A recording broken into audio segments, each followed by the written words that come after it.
We've reworked the code, not to change functionality, but to make it more easily understandable. In the Konamic event key, where we're checking for the Konami code, we have added this circular scroll window section with some diagrams and variables. And the idea is to take this diagram explaining the circular window and link it to the code here.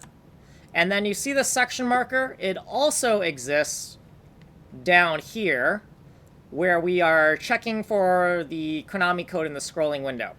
And this section here is only going to be executed in debug mode, and all we're doing is trying to take the values from the diagram and cross-check them against the values we originally calculated in this section in video 187.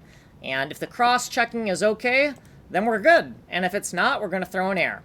Also, we have refactored this line to have these variable names here, pointer arc and pointer win, because we have these names up here in our diagrams, here and here.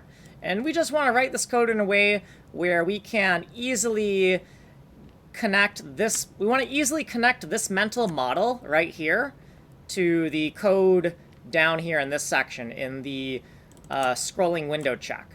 So if the previous explanation from the previous video didn't make any sense, hopefully the new code will help explain things further.